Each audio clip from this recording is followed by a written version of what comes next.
कहानी की शुरुआत में हम नोआ नाम की एक लड़की को देखते हैं जो अपनी मॉम के साथ उनके बॉयफ्रेंड विलियम के घर रहने के लिए जा रही होती है। दरअसल नोआ की मॉम और डैड का डिवोर्स हो चुका था और अब उसकी मॉम का बॉयफ्रेंड बहुत अमीर है और कुछ ही दिनों में दोनों की शादी होने वाली है। लेकिन नोआ इस शादी से खुश नहीं है और वो एक अमीर बाप की बेटी बनना भी नहीं चाहती। तब उसकी मॉम रफेला उसे समझाती है, हम अकेले अपनी जिंदगी को बार बार बेहतर बनाने की कोशिश नहीं कर सकते, हमें लाइफ में आगे बढ़ना चाहिए और उसके लिए एक अच्छा सपोर्ट भी चाहिए। और मैं जानती हूँ कि तुम्हें अपने बॉयफ्रेंड डैन से बिछड़ना पड़ रहा है, लेकिन तुम अभी भी सिर्फ 17 साल की हो और वहाँ जाकर तुम्हें बहुत सारे फ्रेंड्स मिल जाएंगे। फिर जब वो वहाँ पहुँचते हैं तो विलियम आकर उनका वेलकम करता है, लेकिन नोआ अपनी मॉम के बॉयफ्रेंड से अच्छे से बात नहीं करती। इसके बाद उसकी मॉम उसे घर दिखाने के लिए ले जाती है जो बहुत ही खूबसूरत और शानदार होता है, पर नोआ ये सब कुछ एक्सेप्ट नहीं कर पा रही होती। फिर उसकी मॉम उसे उसका कमरा दिखाती है जो बहुत ही खूबसूरत होता है। उसकी मॉम बताती है कि मेरे कहने पर विलियम ने इस कमरे को तुम्हारी पसंदीदा चीजों और फेवरेट कलर से सजाया है। ये सुनकर नोआ को कमरा पसंद आ जाता है। इसके बाद उसकी मॉम उसे निक के बारे में बताती है जो विलियम का बेटा है और नोआ का स्टेप ब्रदर। फिर जब नोआ बालकनी में आती है तो उसे पेड़ों के पीछे एक लड़का दिखता है, लेकिन वो उसका चेहरा ठीक से नहीं देख पाती। तभी उसकी बेस्ट फ्रेंड बेटी का कॉल आता है। वो उससे बातें करते हुए किचन में जाती है। तभी वो अचानक निक को देखकर डर जाती है। उसका फोन नीचे गिर जाता है। जब वो फोन उठाने लगती है तभी वहाँ निक का डॉग आ जाता है। वो डर कर छुपने के लिए निक के पीछे आ जाती है और फिर वो एक पैन उठा लेती है और कहती है, अगर तुमने इस डॉग को चुप नहीं करवाया तो मैं इससे तुम्हारा सिर फोड़ दूंगी। जिस पर निक कहता है, ऐसा भूल से भी मत करना, नहीं तो मेरा डॉग तुम पर अटैक कर देगा। तभी वहाँ उनके मॉम डैड आ जाते हैं तो नोआ कहती है, निक बहुत अच्छा है पर मुझे उसका डॉग ज्यादा अच्छा लगा। फिर वो अपने कमरे में चली जाती है। तभी वो देखती है उसकी बेस्ट फ्रेंड बेटी अभी भी कॉल पर थी और सब कुछ सुन रही थी। बेटी पूछती है, तुम्हारा स्टेप ब्रदर कैसा है? तुम्हारी मॉम ने बताया कि वो बहुत स्वीट है। जिस पर नोआ कहती है, मैंने उसे गौर से देखा ही नहीं। इसके बाद रात में सभी बाहर डिनर करने जाने वाले होते हैं, जहाँ नोआ एक खूबसूरत ड्रेस पहनकर सामने आती है तो सब उसकी तारीफ करते हैं और फिर डिनर के लिए निकल जाते हैं। रास्ते में नोआ अपने बॉयफ्रेंड को मिस कर रही होती है। तभी निक अपनी गाड़ी से उन्हें ओवरटेक करता हुआ आगे निकल जाता है। फिर सभी रेस्टोरेंट पहुँचते हैं और डिनर करने लगते हैं। वहाँ बातों बातों में नोआ निक को इंसल्ट करने लगती है, लेकिन निक ये सब लाइटली लेता है। फिर वो अपने मॉम डैड से कहता है, मुझे थोड़ा इम्पोर्टेंट काम है, मुझे जाना होगा। और जाते जाते वो नोआ से कहता है, मुझसे बचकर कहाँ जाओगी सिस्टर? तभी निक के डैड कहते हैं कि वो नोआ को घर छोड़ दे और उसे संभलकर गाड़ी चलाने को कहते हैं। अब हम देखते हैं कि निक तेजी से कार चलाने लगता है और कार के अंदर ही दोनों के बीच झगड़ा शुरू हो जाता है। बातों बातों में नोआ निक की मॉम के बारे में कुछ गलत बोल देती है। ये सुनकर निक गुस्से में कार रोक देता है और नोआ को बीच सड़क पर उतारकर उसे वहीं छोड़कर चला जाता है। कुछ देर बाद नोआ एक कार रोकती है जिसमें मारियो नाम का एक लड़का होता है जो उसे लिफ्ट देता है। दोनों रास्ते में बातें करने लगते हैं। मारियो बताता है कि वो एक विला में पार्टी के लिए जा रहा है। बातों बातों में नोआ को पता चलता है कि मारियो निक का दोस्त है और मारियो को भी पता चलता है कि नोआ निक की सिस्टर है। फिर मारियो कहता है, निक भी उसी पार्टी में गया है। ये सुनकर नोआ कहती है, मुझे भी उस पार्टी में ले चलो। पार्टी में पहुंचने के बाद नोआ देखती है कि निक को एक के बाद एक लड़की आकर किस कर रही है। ये देखकर वो सोचती है, अपने डैड से इम्पोर्टेंट काम कहकर ये सब करने आया है। इसके बाद वो गुस्से में उसके पास जाती है और जोर से उसे एक पंच मारती है। तुम मुझे सुनसान सड़क पर छोड़कर यहाँ अय्याशी करने आ गए, मेरे साथ वहाँ कुछ भी हो सकता था। और फिर कहती है, तुम्हारे डैड तुम्हें मिस्टर परफेक्ट समझते हैं, अगर तुम्हारी ये सारी अय्याशी तुम्हारे डैड को पता चल जाए तो कैसा होगा? जिस पर निक उसे धमकी भरे लहजे में कहता है, इसके बारे में तुम किसी को कुछ भी नहीं बताओगी और तुम्हें इन सब से कोई मतलब नहीं होना चाहिए। फिर नोआ पूछती है, तुम लड़कियों के साथ फ्लर्ट क्यों कर रहे थे? तो निक हल्की मुस्कान के साथ कहता है, लड़कियां खुद मेरी तरफ खिंची चली आती हैं। और ये कहते हुए वो नोआ के काफी करीब आ जाता है, जिस पर नोआ उसे तुरंत दूर धकेल देती है। इसके बाद निक फिर से जाकर अपनी अय्याशी में लग जाता है। तभी नोआ के पास एक लड़की आती है जो बताती है कि वो निक की बचपन की दोस्त है। बातों बातों में दोनों की दोस्ती हो जाती है और थोड़ी दूरी पर हम निक को देखते हैं जो नोआ को चिढ़ाते हुए एक लड़की को अलग ही स्टाइल में किस कर रहा होता है। फिर वहाँ रोनी नाम का एक लड़का जो एक गैंगस्टर है वो नोआ से बात करने लगता है और उसे एक ड्रिंक ऑफर करता है। जैसे ही नोआ उस ड्रिंक की एक घूंट लेती है उसे थोड़ा अजीब महसूस होने लगता है। तभी वहाँ निक आता है और उस लड़के को धक्का मारकर नीचे गिरा देता है, लेकिन नोआ उसे चिढ़ाने के लिए फिर से वही ड्रिंक पीने लगती है। ये देखकर निक गुस्से में उस ड्रिंक को गिरा देता है और कहता है, ये लड़के ड्रिंक में ड्रग्स मिलाकर लड़कियों को पिलाते हैं। इसी बीच नोआ को चक्कर आने लगते हैं और फिर निक उसे घर लेकर जाने लगता है। नोआ को नशा काफी चढ़ चुका था, इसलिए वो कार में निक के बारे में नॉटी नॉटी बातें करने लगती है। तभी निक कहता है, चुप रहो, लेकिन वो चुप नहीं होती। ऐसे ही दोनों घर पहुंच जाते हैं। निक नोआ को उठाकर उसके कमरे में ले जाता है और उसे सुला देता है। कुछ पल के लिए निक के मन में भी नॉटी ख्याल आने लगते हैं, लेकिन वो खुद को कंट्रोल कर लेता लेता है और फिर नोआ नशे की हालत में सो जाती है। उसे एक सपना आता है जहाँ वो खुद को बहुत छोटी देखती है। उसकी मॉम उसे जगा रही होती है और फिर उसे छुपाकर एक जगह रख देती है क्योंकि उसके असली डैड दरवाजा पीटते हुए चिल्ला रहे होते हैं उन्हें टॉर्चर करने के लिए। सीन शिफ्ट होता है। अगली सुबह निक नाश्ता कर रहा होता है। तभी नोआ उसके पास आकर पूछती है, कल रात हमारे बीच क्या हुआ था? निक उसे तंग करने के लिए मुस्कुराते हुए कहता है, कल रात हमारे बीच बहुत कुछ हुआ। ये सुनकर नोआ परेशान हो जाती है। इसके बाद रिलैक्स होने के लिए नोआ बीच पर चली जाती है। वहाँ उसकी मुलाकात जेना से होती है। कुछ देर बाद निक अपने दोस्तों के साथ वहाँ सर्फिंग करने आता है। जब वो कपड़े बदल रहा होता है तो नोआ उसे देख रही होती है और कुछ पल के लिए उसके मन में भी नॉटी ख्याल आने लगते हैं। फिर उसे पता चलता है कि निक रात को एक रेस में जाने वाला है। अब रात का सीन दिखाया जाता है। निक अपने दोस्तों के साथ वहाँ मौजूद होता है जहाँ बहुत सारे लोग जमा होते हैं। आज निक का मुकाबला रोनी के ग्रुप से है। दोनों रेस के लिए तैयार होते हैं और फिर रेस शुरू होता है। यहाँ एक बेहद शानदार कार रेसिंग देखने को मिलता है और आखिरकार हर साल की तरह इस बार भी निक रेस जीत जाता है। इसके बाद सभी उसकी जीत का जश्न मनाने लगते हैं। तभी नोआ को एक मैसेज आता है। वो देखती है कि उसका बॉयफ्रेंड डैन उसकी ही दोस्त के साथ किस कर रहा है। ये देखकर उसे बहुत गुस्सा आता है। गुस्से में वो डैन को चिढ़ाने के लिए एक लड़के को पकड़कर उसके साथ किस करते हुए फोटो क्लिक करने लगती है। लेकिन तभी निक वहाँ आ जाता है और उस लड़के को भगा देता है। फिर वो नोआ का फोन लेकर देखता है और समझ जाता है कि वो ऐसा क्यों कर रही है। नोआ भी कहती है, मुझे बस एक फोटो चाहिए थी ताकि मैं अपने बॉयफ्रेंड को दिखाकर उसे चिढ़ा सकूं। अब निक को मौका मिल जाता है। वो कहता है, अगर मैं तुम्हारे साथ किस करके फोटो दिलवा दूं तो क्या तुम घर चली जाओगी? नोआ हाँ कह देती है। इसके बाद निक उसे बहुत ही इम्प्रेसिव तरीके से किस करता है और नोआ फोटो ले लेती है। फिर निक उसे कार में बैठाकर कहता है, मैं अपने दोस्त से कह दूंगा, वो तुम्हें घर छोड़ देगा। और ये कहकर वो खुद एक दूसरी लड़की के साथ रोमांस करने में बिजी हो जाता है। वहीं नोआ कार में बैठकर वो फोटो अपने बॉयफ्रेंड को भेज देती है। फिर वो ड्राइविंग सीट पर आती है और बिना सोचे समझे कार स्टार्ट कर देती है। तभी रोनी अपनी कार लेकर रेसिंग लाइन में आता है और कहता है, निक मेरे साथ दूसरी रेस करने वाला है, पर तुम यहाँ क्या कर रही हो? नोआ जवाब देती है, मैं रेस कर सकती हूँ। और फिर रेस शुरू हो जाती है। अब नोआ और रोनी के बीच जबरदस्त मुकाबला होता है। दोनों के बीच टक्कर की रेसिंग शुरू हो जाती है। उधर निक दौड़ता हुआ आता है और ये देखकर हैरान रह जाता है कि उसकी जगह नोआ रेस कर रही है। ये देखकर वो बेहद परेशान हो जाता है। नोआ आखिरकार ये रेस जीत जाती है और ये देखकर सभी खुश हो जाते हैं। लेकिन रोनी रेस हार चुका था, इसलिए वो गुस्से में निक से झगड़ने लगता है। तुमने गेम के रूल्स तोड़े हैं, एक लड़की को कंपटीशन में भेजकर तुम जीत गए और मैं हार गया। अब पैसे तुम्हें देने होंगे और तुम्हारी कार भी। लेकिन नोआ ये सुनकर रोनी से भिड़ जाती है। निक उसे वहाँ से ले जाने की कोशिश करता है। तभी रोनी नोआ को गाली दे देता है और ये सुनते ही निक का गुस्सा फूट पड़ता है। वो रोनी पर टूट पड़ता है और देखते ही देखते दोनों ग्रुप्स के बीच भयंकर लड़ाई शुरू हो जाती है। ये सब देखकर नोआ डर जाती है और नीचे बैठ जाती है। तभी निक की एक दोस्त उसे वहाँ से हटाकर निक की कार में बैठा देती है। कुछ देर बाद निक भी वहाँ आ जाता है और फिर वो सब जल्दी जल्दी वहाँ से निकल जाते हैं। अब 4 दिन बाद का सीन दिखाया जाता है। एक सुबह नोआ अपने कमरे में सो रही होती है। तभी उसकी मॉम आकर उसे जगाती है। आज तुम्हारे डैड विलियम ने एक सक्सेस पार्टी रखी है और तुम्हें भी वहाँ चलना है। वो आगे बताती है,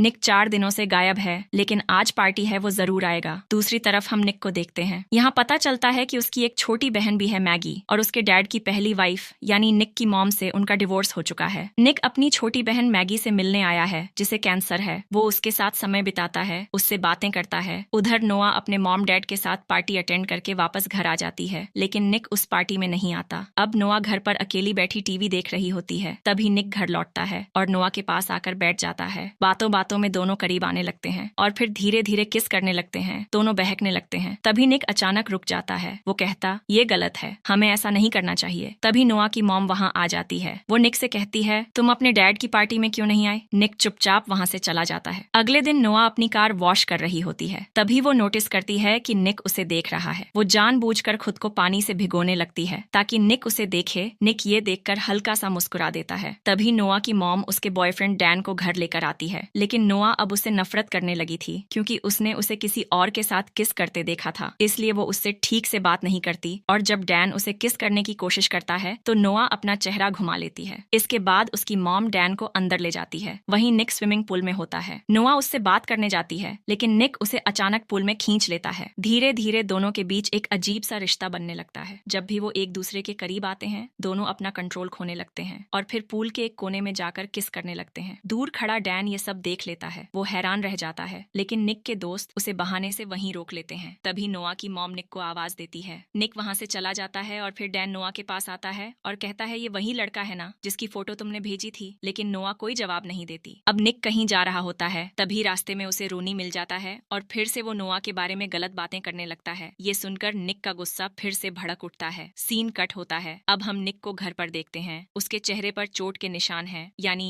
दोनों के बीच जबरदस्त लड़ाई हुई है। निक पुल के पास खड़ा होता है। तभी वो देखता है कि नोआ बाहर सो रही है। वो उसके पास जाता है और नोटिस करता है कि उसके पेट पर एक निशान है। वो धीरे से उसे ढकने लगता है। तभी नोआ की नींद खुल जाती है और वो बिना सोचे उसे जोर से पंच मार देती है। निक की नाक से खून निकलने लगता है। ये देखकर नोआ घबरा जाती है और कहती है, सॉरी, मुझे लगा डैन मुझे परेशान कर रहा है। और फिर दोनों एक बार फिर करीब आने लगते हैं। लेकिन तभी वहाँ डैन आ जाता है। वो दोनों को साथ देख लेता है। नोआ तुरंत कहती है, इस बारे में किसी को मत बताना और प्लीज कल यहाँ से चले जाना। अगली सुबह नोआ की मॉम उसे डैन का एक लेटर देती है। डैन वापस चला गया है। आग नोआ और निक अपने दोस्तों के साथ एक फाइट क्लब में जाते हैं। आज निक को फाइट करनी है। अंदर जाने के बाद दोनों फिर से करीब आने लगते हैं और वहीं बातों बातों में किस करने लगते हैं। अब दोनों के लिए खुद को कंट्रोल करना बहुत मुश्किल हो चुका था। जब भी वो पास आते एक कदम और आगे बढ़ जाते, जैसे वो एक दूसरे के आदी हो चुके हों। लेकिन तभी उनके दो दोस्त वहाँ पहुँचते हैं और दोनों को एक साथ देख लेते हैं, जिस पर एक निक का दोस्त उसे समझाते हुए कहता है, वो तुम्हारी स्टेप सिस्टर है, तुम्हें ऐसा नहीं करना चाहिए। इसके बाद सब क्लब के अंदर चले जाते हैं। अब निक की फाइट की बारी आती है, लेकिन नोआ उसे रोकते हुए कहती है, मत जाओ, मुझे ये लड़ाई झगड़ा पसंद नहीं है। पर निक उसकी बात नहीं मानता और फाइट के लिए आगे बढ़ जाता है। फाइट शुरू होती है और निक धीरे धीरे जीतने लगता है। लेकिन ये सब देखकर नोआ असहज हो जाती है और बाहर आ जाती है। उसी समय निक का एक दोस्त भी बाहर आता है। वो बात करते करते अचानक नोआ को किस करने लगता है। वहीं अंदर निक फाइट जीत जाता है और उसे पैसे भी मिल जाते हैं। लेकिन जैसे ही वो बाहर आता है और ये सब देखता है, उसका गुस्सा भड़क उठता है। वो अपने दोस्त को जोर से धक्का देता है और उसे डांट कर वहाँ से भगा देता है। फिर वो नोआ से कहता है, आइंदा किसी को भी अपने करीब मत आने देना। लेकिन नोआ पहले से ही गुस्से में होती है। तुम्हारी इस फाइट की वजह से मैं तुमसे नाराज हूँ और हमारे बीच अब कुछ भी नहीं हो सकता, इसलिए मुझसे दूर रहो। इसके बाद दोनों एक दूसरे से दूरी बना लेते हैं। कुछ दिन गुजरते हैं और दोनों एक दूसरे को बहुत मिस करने लगते हैं। फिर एक दिन निक के डैड उसे बताते हैं, नोआ के असली डैड जोन्स जेल से बाहर आ चुके हैं। वो पहले नोआ और उसकी मॉम रफेला को बहुत टॉर्चर करता था। नोआ के शरीर पर जो निशान है वो उसी की वजह से है। निक हैरान होकर कहता है, लेकिन मैंने तो सुना था वो मर चुका है। तो उसके डैड बताते हैं, नहीं, वो सालों से जेल में था और नोआ के बयान पर ही अंदर गया था। लेकिन 2 हफ्ते पहले वो बाहर आ चुका है और अब कभी भी उन पर हमला कर सकता है। इसलिए तुम हर वक्त नोआ का ख्याल रखना। इधर नोआ एक पार्टी में होती है जहाँ वो जरूरत से ज्यादा ड्रिंक कर लेती है। दूसरी तरफ निक उसे ढूंढ रहा होता है, हर किसी को कॉल कर रहा होता है। उधर क्लब में निक की एक दोस्त मजाक में नोआ को एक अलमारी में बंद कर देती है। लेकिन ये मजाक नोआ के लिए डर बन जाता है, क्योंकि बचपन में उसका पागल बाप उसे ऐसे ही बंद कर देता था। वो डर से कांपने लगती है। तभी निक वहाँ पहुँचता है और उसे अलमारी से बाहर निकालता है और तुरंत उसे घर लेकर जाता है। नोआ इस हादसे से पूरी तरह टूट चुकी होती है। वो डरते हुए कहती है, प्लीज मेरे पास रहो। निक के लिए ये बहुत मुश्किल था, लेकिन वो फिर भी उसके कमरे में रुक जाता है। सुबह होते ही निक अपने कमरे में जाने ही वाला होता है कि तभी उसके डैड उन्हें साथ देख लेते हैं। दोनों घबरा जाते हैं। असल में वो मैगी के बारे में बताने आए थे कि वो हॉस्पिटल में है, लेकिन ये सब देखकर वो गुस्से में वहाँ से चले जाते हैं। इसके बाद निक नोआ को लेकर अपनी बहन मैगी से मिलने जाता है और दोनों उसके साथ समय बिताते हैं। वापस आते समय निक कहता है, थोड़ी देर में हम घर पहुँच जाएंगे। निक कार साइड में रोक देता है। दोनों बहुत टेंशन में होते हैं क्योंकि उनके डैड उन्हें साथ देख चुके थे। नोआ धीरे से कहती है, अब वो हमें कभी साथ नहीं रहने देंगे, शायद ये हमारी आखिरी रात है। ये सुनते ही निक उसे किस करने लगता है और इस बार दोनों खुद को रोक नहीं पाते। इसके बाद वो समुद्र के किनारे जाते हैं। उस पल को यादगार बनाने के लिए दोनों एक दूसरे के बेहद करीब आ जाते हैं और पूरी रात साथ बिताते हैं। सुबह निक कहता है, चलो हम यहाँ से दूर भाग चलते हैं, लेकिन नोआ मना कर देती है। मेरी मॉम को बहुत सालों बाद खुशियाँ मिली हैं, मैं उन्हें दुख नहीं दे सकती। दोनों वापस घर जाने लगते हैं। तभी रास्ते में निक कार रोककर एक दुकान पर जाता है और उसी दौरान रोनी आता है और नोआ को बेहोश करके उसे किडनैप कर ले जाता है। जब निक वापस आता है तो कार खाली होती है। नोआ गायब होती है। वो तुरंत समझ जाता है नोआ खतरे में है। निक अपने मॉम डैड को बताता है और वो पुलिस की मदद लेते हैं। सीसीटीवी फुटेज चेक होता है और निक पहचान लेता है, ये रोनी है। उधर हम नोआ को देखते हैं। उसे किसी और ने नहीं बल्कि उसके अपने डैड जोनस ने रोनी के जरिए किडनैप करवाया है। फिर जोन्स कॉल करता है, अगर अपनी बेटी को जिंदा देखना है तो कल शाम 4 बजे 10 लाख रुपए लेकर आना। निक के डैड पैसे देने के लिए तैयार हो जाते हैं। अगले दिन नोआ की मॉम विलियम के साथ पैसे लेकर वहाँ पहुँचती है और इंतजार करने लगती है। पुलिस भी भेस बदलकर उनके साथ होती है, लेकिन जोन्स ने पहले से ही वहाँ एक कैमरा छुपा रखा था, जिससे वो उन सब पर नजर रख रहा था और उनकी हर बात सुन रहा था। वहीं निक एक लेडी पुलिस ऑफिसर के साथ कार में बैठा होता है। तभी वो ऑफिसर उससे पूछती है, क्या तुम सच में रोनी से रेस हार गए थे? निक हल्की नाराजगी के साथ कहता है, मैं नहीं हारा था, उसने चीटिंग किया था और जब भी मैं उसे अपनी कार में देखता हूँ मुझे बहुत गुस्सा आता है क्योंकि उस कार का इंश्योरेंस अभी भी मैं ही भर रहा हूँ। तभी अचानक निक को कुछ याद आता है। वो कहता है, इंश्योरेंस खत्म होने तक कार में ट्रैकर लगा होता है। ये सुनते ही पुलिस तुरंत कार को ट्रैक करती है और उन्हें नोआ की लोकेशन मिल जाती है। उधर जैसे ही जोन्स को पता चलता है कि वो ट्रैक हो चुका है, वो घबरा जाता है और नोआ को लेकर वहां से भागने लगता है। तभी निक देखता है कि नोआ ही कार ड्राइव कर रही है क्योंकि जोन्स ने उस पर गन तान रखी होती है। निक तुरंत उस कार का पीछा करना शुरू कर देता है। तेज रफ्तार, खतरनाक मोड़, एक जानलेवा पीछा। आखिरकार दोनों गाड़ियां एक जगह आमने सामने आ जाती हैं। नोआ कार रोक देती है लेकिन जोन्स उसके सिर पर गन रखकर चिल्लाता है, गाड़ी चलाओ। अब निक और नोआ आमने सामने हैं। दोनों की गाड़ियां तेजी से एक दूसरे की तरफ बढ़ती हैं। सांसें थम जाती हैं और जैसे ही दोनों गाड़ियां बेहद करीब आती हैं, अचानक दोनों एक साथ हैंड ब्रेक लगाते हैं और नीचे झुक जाते हैं। तभी निक के साथ बैठी फीमेल पुलिस ऑफिसर सीधे जोनस पर गोली चला देती है और उसी पल जोन्स की मौत हो जाती है। इसके बाद नोआ की मॉम दौड़कर उसके पास आती है और अपनी बेटी को गले लगा लेती है। उसे पाकर वो बेहद खुश होती है। अब कहानी के आखिर में हम देखते हैं, निक चुपके से नोआ के कमरे में आता है और पीछे से उसे गले लगा लेता है। दोनों एक दूसरे के साथ बेहद खुश होते हैं। अब जब भी वो करीब आते हैं, वो खुद को रोकने की कोशिश भी नहीं करते क्योंकि अब वो एक दूसरे को पूरी तरह पा चुके हैं। लेकिन दूसरी तरफ उनके पेरेंट्स आपस में बात कर रहे होते हैं। हमें निक और नोआ के इस रिश्ते को खत्म करना होगा और इसी सस्पेंस के साथ ये कहानी यहीं खत्म होती है। मिलते हैं अगली धमाकेदार वीडियो में। जय श्री राम।